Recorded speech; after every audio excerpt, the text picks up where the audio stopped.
안녕하세요. 오늘도 사연살롱을 찾아주셔서 감사합니다. 40대 이혼하고 인생이 180도 달라진 아이 셋 엄마입니다. 저는 그리 넉넉하진 않았지만 화목한 집안에서 태어나 별 탈 없이 유년 시절을 보냈어요. 명문대까지는 아니었어도 열심히 공부해서 서울에 있는 4년제 대학을 나왔어요. 다니고 싶었던 회사에 입사하는 등 저의 결혼 전 삶은 꽤나 만족스러운 생활이었어요. 그러던 제가 당연히 행복할 줄 알았던 결혼을 하면서 예상하지 못한 일들을 겪게 되고 억울한 일까지 당하게 되면서 끝까지 제 편일 거라고 믿었던 남편의 진짜 모습을 본 순간 저의 결혼은 어쩌면 제 인생에서 하지 않았다면 더 좋았을 그런 것이 되어버렸죠. 제가 남편을 처음 만난 건 다니던 회사 선배의 소개였어요. 평소 회사에서 사람 좋기로 유명한 선배였는데 자기와 절친한 친구라며 어느 날 저에게 남편을 소개했어요. 별 생각 없이 나간 소개팅 자리에서 저는 첫눈에 남편에게 호감을 갖게 되었죠. 영업 일을 하는 사람이라 그런지 말도 잘하고 초면임에도 불구하고 저를 불편하지 않게 배려하는데 대접받는 것 같아서 기분이 좋더라고요. 그리고 몇 번 남편과 더 만나보기로 했고 저는 좀 덩벙거리는 스타일인데 성격도 그렇고 하는 일이 그래서인지 남편은 꼼꼼하고 세심해서 어떤 날은 저보다 저를 더 잘 챙겨주기도 했어요. 그러다 보니 주변에선 제 남편 칭찬을 많이 했고 친구들은 야, 저만한 사람이 요즘 어딨냐. 그러지 말고 잘해봐. 원래 결혼은 서로 정반대인 사람끼리 해야 잘 산대. 라며 저에게 남편과 결혼을 하라고 부추기기도 했는데 그래서인지 아니면 처음부터 그렇게 될 인연이었는지 우리는 그렇게 연애를 시작했어요. 그렇게 연애를 한 지 2년이 지났고 남편은 슬슬 결혼 이야기를 꺼내기 시작했는데요. 아무래도 남편의 나이가 저보다 6살 많아 그런지 남편도 그렇고 남편의 홀어머니가 결혼을 간절히 원했어요. 하지만 선뜻 저는 결정하지 못했는데 그게 2년이라는 시간이 길다고 하면 길고 짧다고 하면 짧은 시간이지만 평생 함께할 사람을 결정하기엔 다소 좀 이른 것이 아닌가 하는 생각이 들었어요. 그래서 좀 망설였는데 남편을 본 저희 부모님은 제가 곧 30이고 남편이 저보다는 훨씬 어른스러워 믿음이 간다고 하셨고 제가 남편 집에 가벼운 마음으로 인사를 갔을 때도 홀어머니와 여동생이 있다고 해서 사실 걱정을 했는데 걱정한 것과 달리 어머니는 성격이 시원시원하셨고 여동생도 눈치 없는 사람은 아닌 것 같아 그때부터는 저도 마음이 기울기 시작했어요.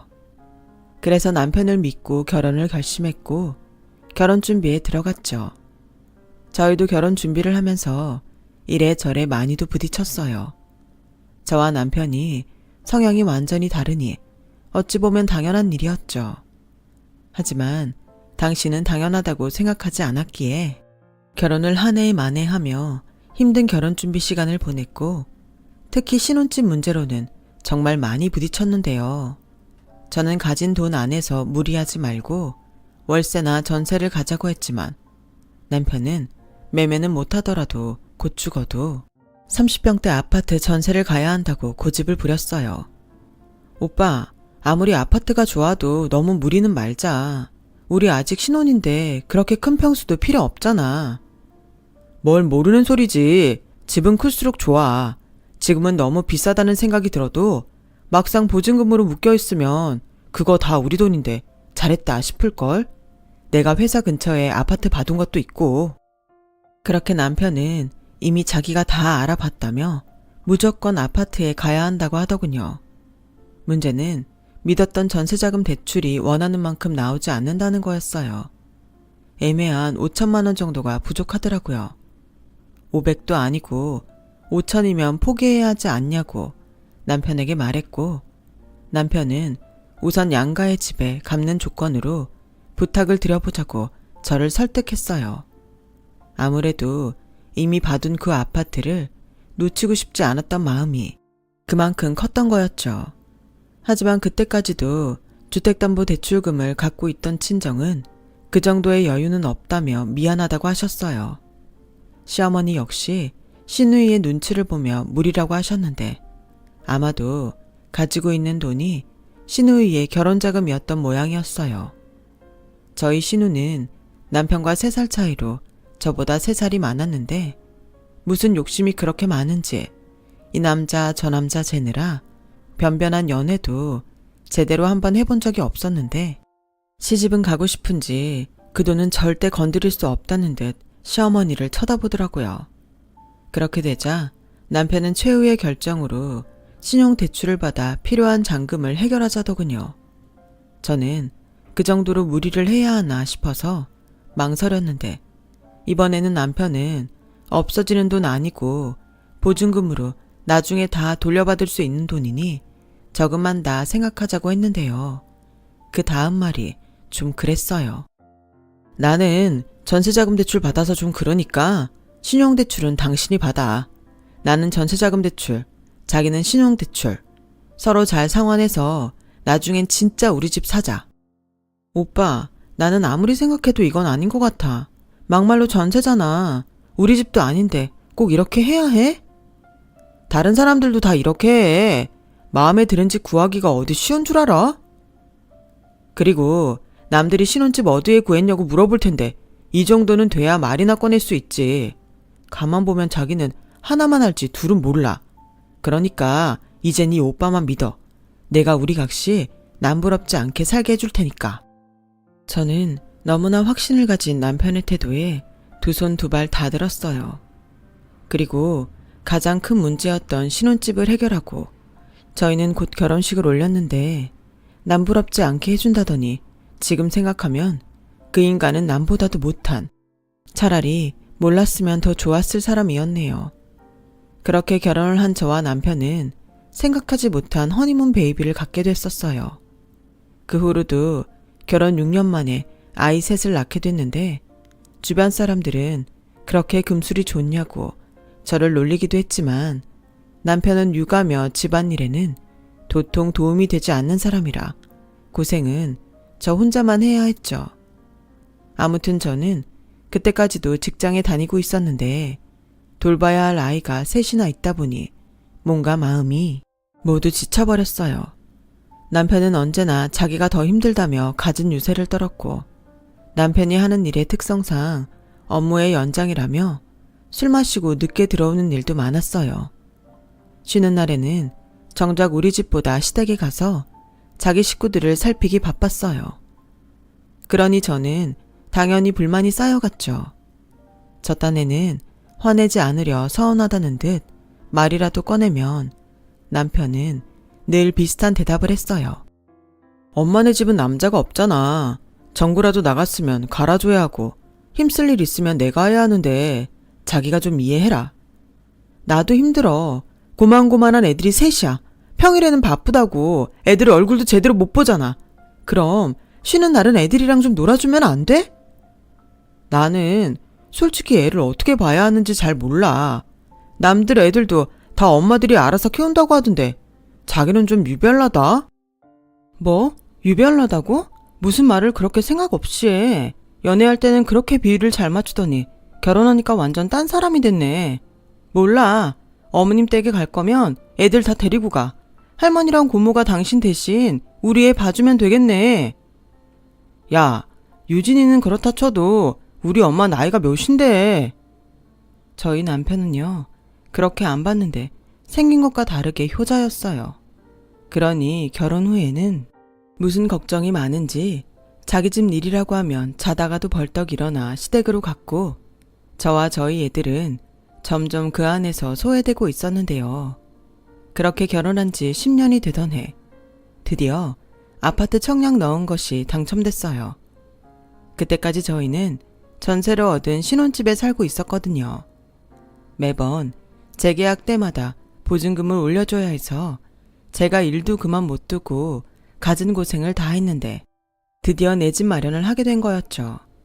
비록 입주까지 몇 년은 걸리겠지만 당첨된 아파트가 워낙에 대단지 규모였고 더블 역세권 앞이라 아직은 소문이지만 일명 로또 아파트라는 말까지 돌던 곳이라 당첨된 사실을 안 순간 저 혼자 얼마나 만세를 불렀는지 몰라요. 물론 집을 돈으로 보면 안 되고 살기 좋은 곳을 선택하는 것이 맞지만 그래도 아직까지 우리나라에서는 아파트만한 안전한 재산은 없으니까 마치 진짜 로또에 당첨된 것처럼 하루 종일 우리 가족이 그 집에서 행복하게 살 그림만 머릿속으로 그렸어요.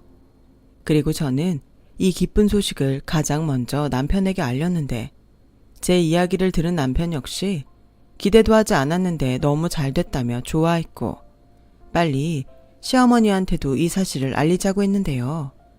저는 당연히 이 소식을 들으시면 시어머니도 저희 부부처럼 기뻐해 주실 거라고 생각했어요. 그래서 남편의 전화를 끊고 바로 시어머니에게 전화를 드렸고 시어머니는 너무 잘 됐다며 이따 저녁에 퇴근하고 당신 집으로 오라고 하시더라고요. 저는 시어머니의 그 소리가 축하의 의미로 저녁상이라도 차려주시려고 그러나 보다 라고 생각했어요. 그렇게 저는 하루 종일 신이 나서 퇴근도 일찍 하고 시댁에 가는 길에 어린이집에 들러 아이들을 픽업하고 시댁에 도착했을 때는 이미 남편이 먼저 와 있더라고요.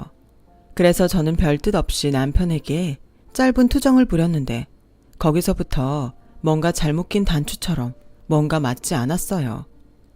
당신 일찍 왔네. 퇴근 일찍 하는 줄 알았으면 애들 좀 데려오지. 아, 미안. 생각 못했네. 얘, 원래 애들은 엄마가 챙기는 거지. 회사 다니느라 힘든 사람한테 무슨 그런 말을 하니? 어머니, 저도 회사 다녀요. 그리고 이인은 차 끌고 다니잖아요. 저는 애들 데리고 여기 오려면 버스도 2번이나 갈아타야 하는데. 새언니, 그냥 택시 타지. 애 셋을 데리고 버스를 탔어요? 가만 보면 안 그렇게 생겼는데 새언니도 궁상이에요. 아가씨도 시집 가봐요. 세상에서 가장 아까운 돈이 택시비예요. 하긴 그렇게 돈돈거리니까 청약도 당첨됐겠지. 언니, 그 아파트 진짜 로또 아파트라면서요? 제가 오빠 말 듣고 찾아봤는데 분양권만 팔아도 10억이라던데? 소문이에요. 그리고 저희는 안 팔고 애들 다 키울 때까지 거기서 살 거고요. 청약도 아무래도 애들 때문에 된 것 같은데 첫째 초등학교 가기 전에 당첨돼서 얼마나 다행인지 몰라요. 저는 그때까지는 신우가 뭐라고 해도 그렇게 기분 나쁘지 않았어요. 원래 저희 신우가 말을 못 되게 하는 스타일이거든요. 처음엔 은근 스트레스였는데 천성이 그렇게 생겨먹었다고 생각하고 저도 참지 않고 할 말 다 하니 그냥 넘길 수 있게 됐었죠. 하지만 의외의 복병은 남편이었어요. 앞서 말했듯 저희 남편은 자기가 시아버지 대신이라고 생각하는지 저희 친정보다 당연하게 시댁을 먼저 챙기는 사람이었어요. 그게 가끔은 사람을 환장하게 만들었는데 그날도 딱 그런 날이었어요. 예, 내가 니들한테 부탁을 좀 해야 될 것 같은데. 민주애미야? 네가 당첨됐다는 그 아파트 말이다. 그거 네 신우한테 줄 수 없겠니? 네? 그게 무슨 말씀이세요? 원래 청약이라는 게 확률이잖아. 그 아파트 계약금은 내가 주마. 중도금이며 잔금도 내가 알아서 할 테니 너는 그냥 유진이한테 양도만 해다오. 어머니, 그건 안 되죠. 저도 오매불만 기다렸던 당첨인데 저희 만기 때마다 보증금 올려주느라 고생하는 거 아시면서. 그래도 그 주인이 나가라고는 안 하잖아. 게다가 지금 사는 곳에서 니들 회사까지 얼마 걸리지도 않고 애들도 동네에 친구들이 다 있는데 뭐하러 동네까지 바꿔가며 이사를 가니. 그 아파트 자리면 우리 유진이 다니는 회사랑 거리도 가깝고 그리고 이번에 유진이 만나는 남자가 잘 나가는 회계사인데 그쪽에서 아파트만 해오면 시골려도 좋을 것 같다고 한다더라. 얘도 시집 가야지. 아니 그래도 그렇죠. 아가씨 시집 가야 한다고 저더러 당첨된 아파트를 그냥 내놓으라고요? 자기야, 유진이 이번에 만나는 남자 진짜 잘 나간대. 우리 유진이 시집만 가면 이것저것 처남이 챙겨주겠지. 그리고 청약은 다음에 하면 되잖아. 이런 기회가 어디 흔해? 우리 엄마도 이젠 좀 편하게 살아야지. 당신 지금 그걸 말이라고 해? 그래서 정말로 아파트를 아가씨 주자고? 우리는 10년째 전세 사는데? 아니 뭐 까짓 거 그냥 사자. 그냥 사자고? 지금 청약 아니고서 아파트를 살 수나 있을 것 같아? 사람이 원래 이런 사람이 아니었는데 왜 이래? 아우 시끄러워. 너 내가 여자 목소리가 크면 집안이 망한다고 했냐 안 했냐? 그냥 마음보만 착하게 먹으면 될 것을? 가족끼리 서로 좋게 좋게 하면 좀 좋니? 어머니, 그럼 거꾸로 아가씨가 당첨된 아파트를 제가 달라고 하면 그때도 똑같이 말씀하실 수 있으세요? 아니잖아요. 이건 뭐 말이 부탁이지.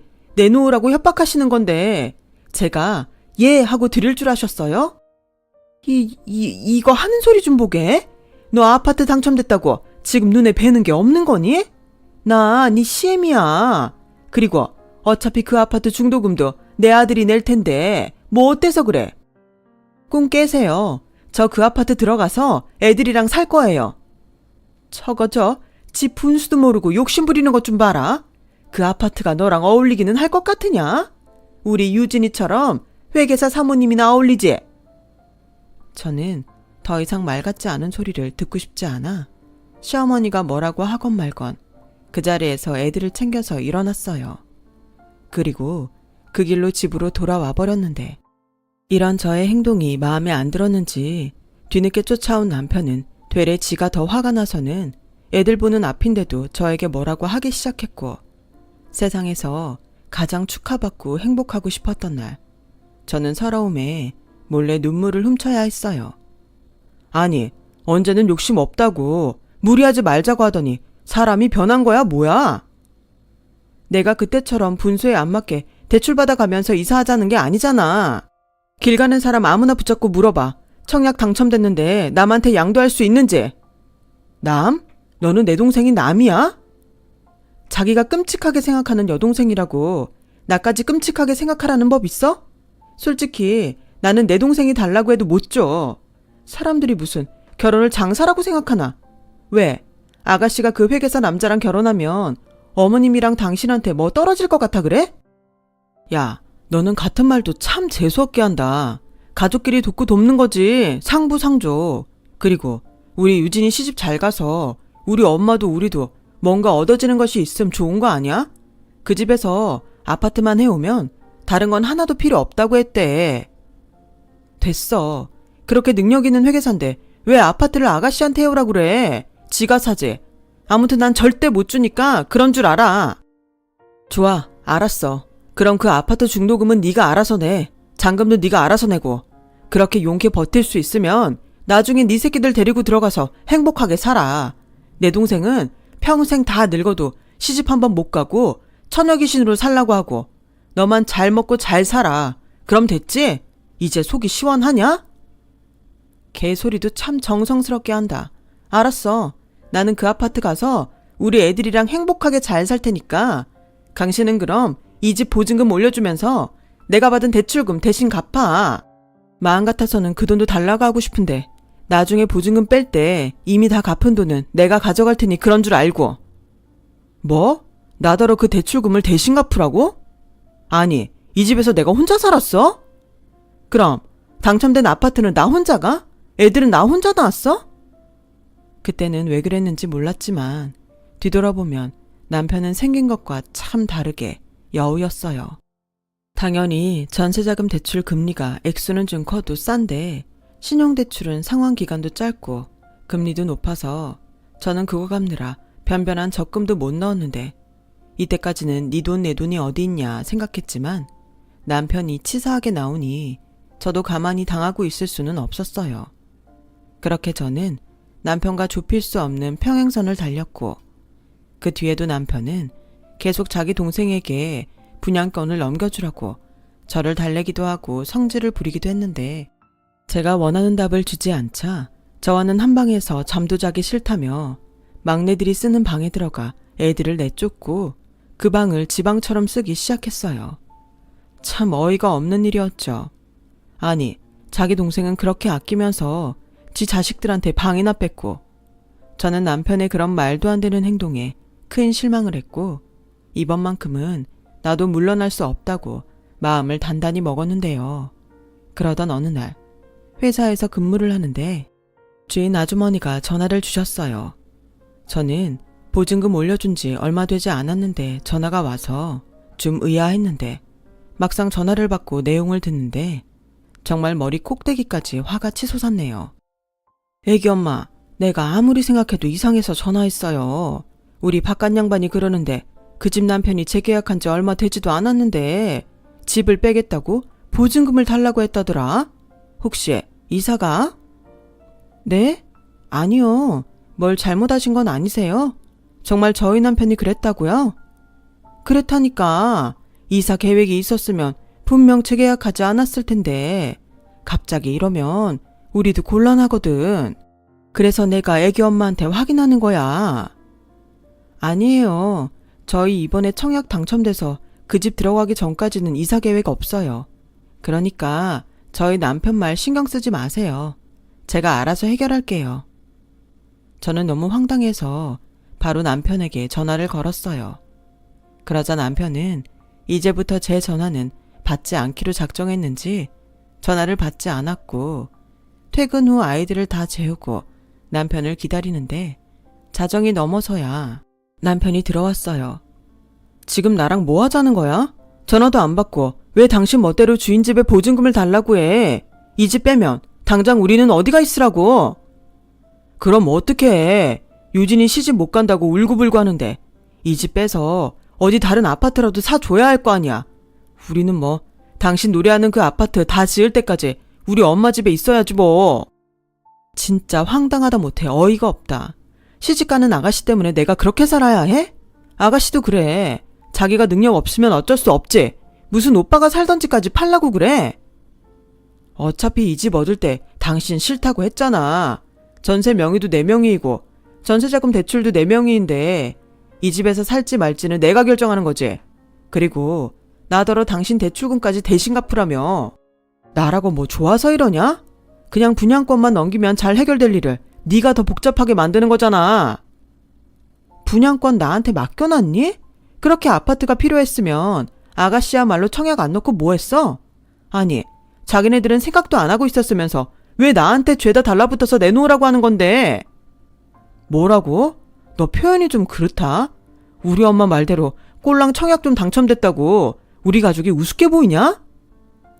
저는 더는 이 사람과 말이 통하지 않을 것 같아 그 길로 입을 닫았어요. 그러자 남편은 집구석에만 오면 짜증이 난다며 자기는 당분간 어머니 집에 가서 있겠다고 했고 저는 그럴 거면 차라리 이혼을 하자고 했네요. 이혼? 웃기고 있네. 내가 너 그 분양권 내놓을 때까지 이혼 도장 절대 안 찍어줄 거야. 이 집 대출금도 안 낼 거니까 혼자 애들이랑 쫓겨나든지 알아서 해. 남편은 그렇게 말하고 짐을 싸서 어머니 집으로 갔어요. 저는 무슨 홧김에 한 말이었지만 남편이 저렇게 나오자 정말로 이혼을 진지하게 고민하게 됐고 한 보름 정도가 지나자 시어머니가 계속 이렇게 지낼 수는 없지 않나며 저에게 애들은 친정에 맡겨두고 시댁으로 넘어와 진지하게 얘기를 하자고 했는데요. 제가 시댁에 도착해 들어가니 시누이가 저를 위아래로 기분 나쁘게 훑으며 이렇게 말했어요. 어머, 이기적이고 욕심 많은 새언니 왔어요? 아가씨, 말이 좀 불쾌하네요. 제가 분양권 못 준다고 하니까 이러나 본데 스스로 한심하다는 생각은 안 들어요? 뭐래? 와, 청약 당첨되더니 사람이 아주 변했네 변했어. 시끄러워. 얼른 다 들어와서 앉아. 이게 지금 무슨 난리야. 그리고 민주애미 너, 내가 참다 말하는 건데 너 그러는 거 아니다. 어떻게 지서방을 여지껏 찾지도 않니? 지금 며칠이 지났는지 알아? 자기가 나갔는데 저더러 그런 남편을 찾으라고요? 제가 왜요? 저도 그동안 다른 말 못해도 이 사람한테 서운한 거 많았어요. 애 셋 저 혼자 키우다시피 하는데 이런 일까지 만드는 사람 저라고 좋겠어요? 그러게 네가 욕심을 내려놓지 못해서 그런 거잖아. 말 나온 김에 어디 한 번 더 물어보자. 너 정말로 당첨된 그 아파트 들어가 살 작정이야? 네, 들어가 살려고 청약 신청한 거죠. 저희라고 언제까지 남의 집에서 살아요? 저 어떤 말씀을 하셔도 그 아파트 절대 아가씨한테 양도 못해요. 그래? 그럼 이참에 너랑 나 영 끊자.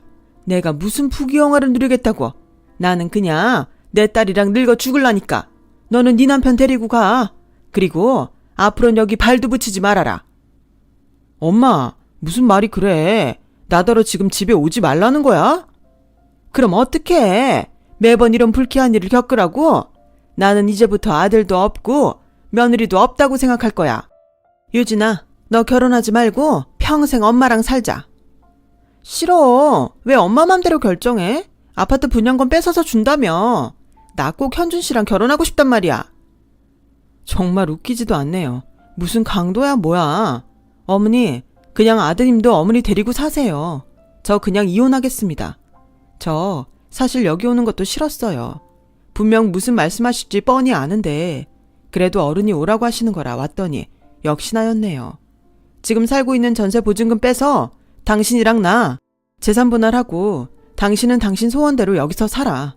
대신 이제부터는 애들 양육비는 꼬박꼬박 줘야 할 거야. 웃기고 있네. 내가 왜? 이기적인 너한테는 한 푼도 아까워. 그래? 그럼 소송하자. 나 자신 있거든. 그동안 하도 어이없는 일 많이 당해서 증거가 너무 많아. 네가 뭐가 억울한 일이 많아? 그리고 증거? 어머니, 저 결혼생활 10년 동안 어머님이 친절하게 주신 문자들 다 가지고 있어요. 사람 일은 모른다고 설마 했는데 그걸 이렇게 쓰게 생겼네요. 걸핏하면 저한테 이거 해라 저거 해라. 종부리도 부려먹고 여자는 어쩌고 며느리는 어쩌고 하면서 저한테 설교만 하셨잖아요. 그리고 명절이면 저만 일 시키고 아가씨는 시집가면 평생 해야 한다고 하지 말라고 하신 것까지 저 전부 다 기록해놨어요. 아, 그리고 작년에 저희 친정엄마 아프셔서 좀 가보려고 했을 때 전화하셔서 어디 며느리가 시어머니 허락도 안 떨어졌는데 친정에 가냐고 못 가게 하신 것도 다 녹음해 놨네요. 어디 더 말씀드려 볼까요? 터진 입이라고 하는 말 좀 봐. 그건 다 다른 집 며느리들도 하는 거야. 혼자 유난은? 그러니까 제대로 법 앞에서 심판 받자고요. 제가 유난인지 이 집 사람들이 비정상인지 공평하게 심판받으면 되잖아요. 저는 그렇게 말하고 시댁을 박차고 나왔어요. 그러자 어이없게도 남편이 짐가방을 들고 나와 차를 끌고 저를 앞질러 갔는데 집에 도착하자 이 치사한 남자는 그새 도어락 비밀번호를 바꿔놓은 거 있죠.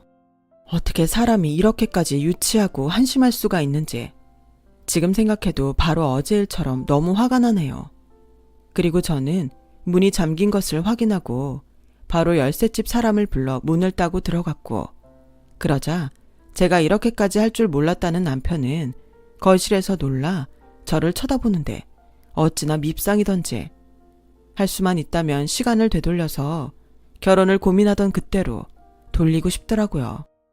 하지만 저에겐 그런 초능력은 없으니 한시라도 이곳에서 빠져나가고 싶었고 저는 제 짐과 아이들 짐을 챙겨 친정에 가겠다고 말을 했는데 얼씨구나 할 줄 알았던 이 남자가 저를 붙들었어요. 처갓집에 가서 무슨 말을 하려고? 왜? 이제야 겁나? 나는 있는 그대로만 말할 거야.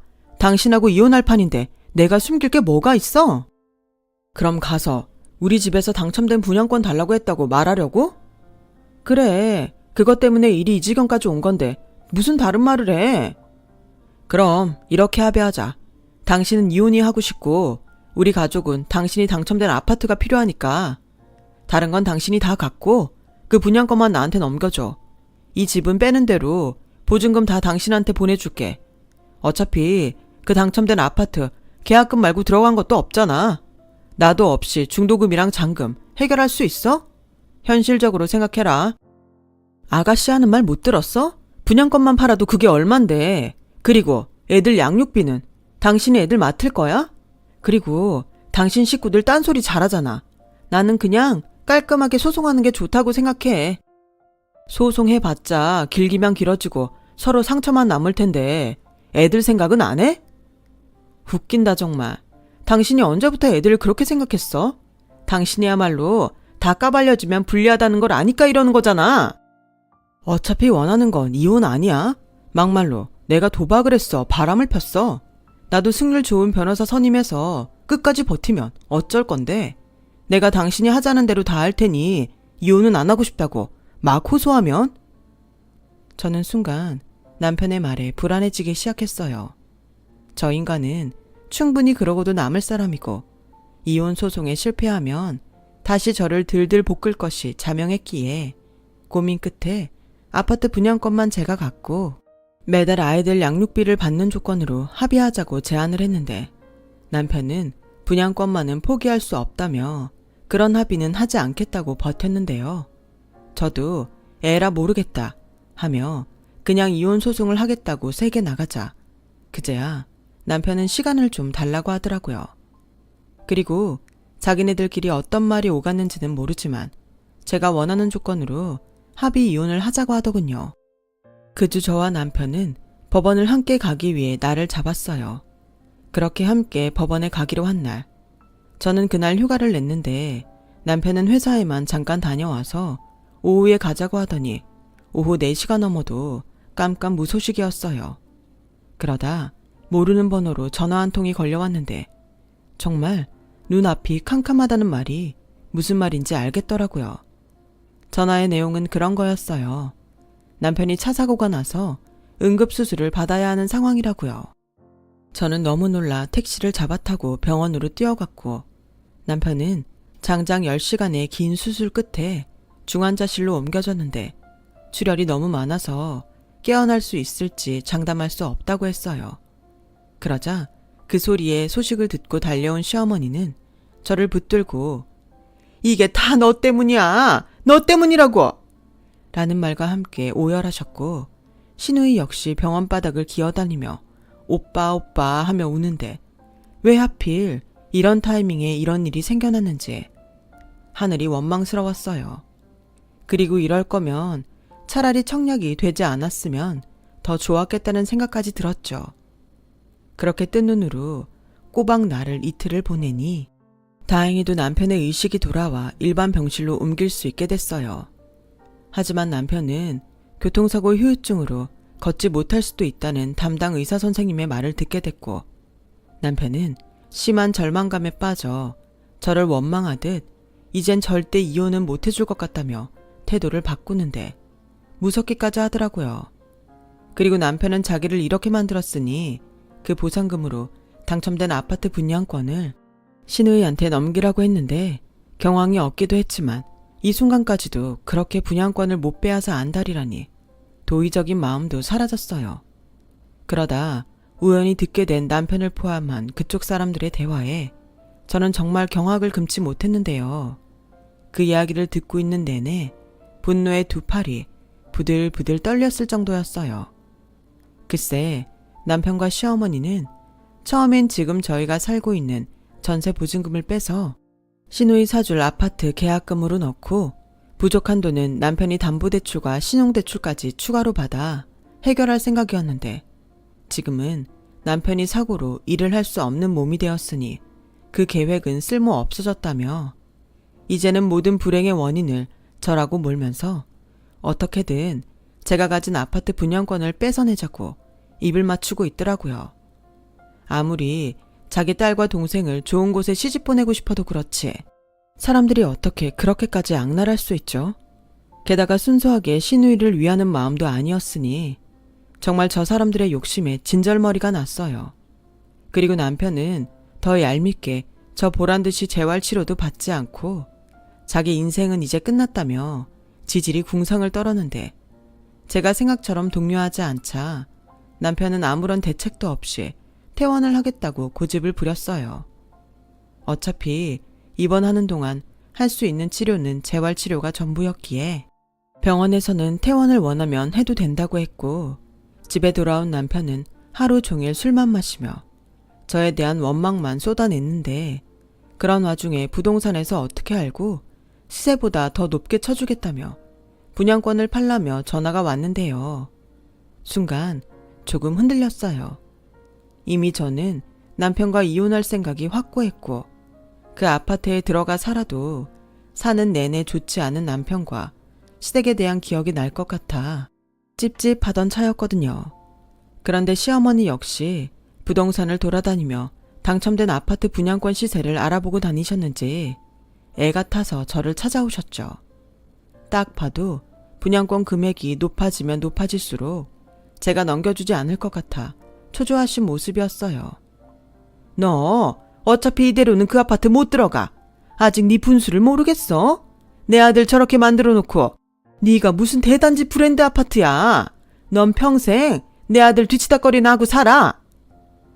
제가 왜 어머니 아들 뒤치다꺼리나 하고 살아야 해요? 막말로 제가 사고 낸 거 아니잖아요. 그리고 그 아파트 제가 못 들어가고 분양권 파는 한이 있어도 아가씨한테는 절대 안 줄 거니까 꿈 깨세요. 뭐야? 천하의 못된 년 같으니라고. 내 아들이 저렇게 된 거에 네 잘못이 없다. 누가 그러던. 법이요. 저 여태 지금까지 버텼던 건 이혼 소송 준비하느라 그런 거였어요. 저 이미 집주인한테 사정 말해서 이 집도 내놨고 소송 준비도 끝났어요. 이만하면 도의적인 책임도 다 진 것 같고 변호사님 말대로면 제가 받을 위자료가 만만치 않던데 각오 단단히 하세요. 뭐라고? 이런 천하의 죽일년? 너 지금 내 아들 저렇게 만들고 너 혼자 살려고 이혼 준비를 해? 너야말로 꿈 깨. 우리가 널 이대로 놔줄 것 같아? 그래요. 그럼 어머님도 소송하세요. 어차피 이렇게 싸워봤자 절대 안 끝나요. 참고로 저희 집엔 곳곳에 CCTV도 있어요. 저 사람이 걸핏하면 술 먹고 소리치고 근처에 있는 물건을 집어던지는데 벌써 찍힌 증거만 한가득이에요. 애들도 아빠가 무서워서 여기가 집인데도 집이 싫대요. 어머니, 그게 무슨 말인지 아세요? 애들도 아빠가 필요 없다는 소리예요. 그리고 미리 말씀드리면 지금 어머님이 이렇게 저한테 협박하는 것도 다 찍히고 있어요. 정말 감사하네요. 제 말이 끝나자 시어머니는 벌떡 일어나 CCTV부터 찾아다녔어요. 증거될 만한 건 다 당신이 부셔버리겠다고 하는데 결국 찾지 못하고 냅다 주랭랑을 치셨어요. 참 생각하면 생각할수록 한심한 사람들이죠. 그 후 저는 정말로 소송을 통해 이 지긋지긋한 생활에서 벗어날 수 있었고 변호사님 말대로 재산 분할은 물론이고 당첨된 아파트도 남편의 기여도가 전혀 없었기에 온전히 제 것이 맞다는 판결을 받게 됐는데요. 아울러 남편과 시어머니에게 각각 위자료 5천만 원과 3천만 원까지 받게 되었어요. 그나마 소송 결과가 제 마음을 알아주는 것 같아 저는 10년 묵은 채증이 내려가는 것 같았는데 소송이 끝나고 제가 살던 전세 보증금까지 정리하니 그제야 시어머니는 위자료도 위자료고 본인이 남편의 수발을 들게 되어 힘들었는지 분양권 달라는 소리 하지 않을 테니 제발 예전처럼 살자고 사정 하는 거 있죠. 제가 미쳤나요? 어떻게 나온 지옥인데. 저는 저를 붙들고 애걸복걸하는 시어머니에게 됐다고 위자료나 빨리 지급하시라고 단칼에 거절했어요. 그제야 제가 아쉬운 남편 또한 매일 전화로 잘못했다고 눈물 콧물 다 쏟으며 애원을 하는데 한번 마음이 떠나니 그것도 듣기 싫어서 핸드폰 번호까지 아예 바꿔버렸어요. 그러자 세상 그렇게 평화로울 수 없더군요. 아이들도 아빠가 없어 이젠 안심이라고까지 하니 제가 다 씁쓸했네요. 그리고요, 아가씨의 결혼은 제가 이혼 소송을 하는 동안 진작에 물 건너 갔어요. 먼 눈엔 뭐만 보인다고. 그 회계사라는 남자도 지 직업 팔아 집이며 차, 그리고 기타 등등 더 많이 해오는 여자만 밝혔는데 쥐뿔 갖고 있는 것이 하나도 없던 시누이는 경쟁조차 되지 않았던 거였죠. 처음부터 분에 넘치는 욕심을 가졌던 건 시누이였어요. 그럴 거였으면서 이 사달을 만들다니. 오히려 남편을 저렇게 만든 죄책감은 제가 아니라 시누이가 평생 안고 가야 하는 것이 아닌가 싶었네요. 그리고 그쪽 집 사람들이 그러거나 말거나 저는 아이들을 데리고 친정집으로 들어갔어요. 시집간 딸이 애 셋을 데리고 이혼해서 돌아온 것이 너무 죄송하긴 했는데 제가 겪은 일들을 모두 아신 친정 부모님은 오히려 저를 당신들이 품어주고 싶다며 같이 살자고 하시더라고요. 그렇게 시간은 흘러 당첨된 아파트 입주일이 다가왔어요. 하지만 저는 역시 그 아파트에 안 좋은 기억이 많다 보니 들어가 살고 싶지 않았어요. 그 아파트 중도금과 잔금을 도와준 친정 부모님이 이제 와서 팔기는 너무 아까우니 살지 않더라도 미래를 위해 세를 주면 어떻겠냐고 하셔서 그럴까 합니다. 앞으로도 시세 차익이 더 날 것 같다고 하니 아이들을 위해 살진 않더라도 가지고 있으려고요. 앞으로 미래는 어떻게 될지 모르지만 집도 집이고 저와 아이들의 미래를 위해 저는 또 열심히 살아가려 합니다.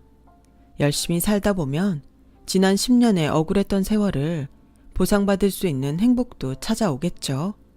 부디 그 행복한 날이 하루라도 빨리 찾아오기를 바라봅니다. 지금까지 저의 이야기 들어주셔서 감사해요.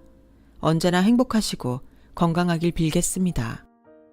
여러분, 사연 댓글에 응원과 현명한 조언 부탁드려요. 좋아요와 구독은 저에게 큰 힘이 됩니다. 오늘도 좋은 일 가득하세요.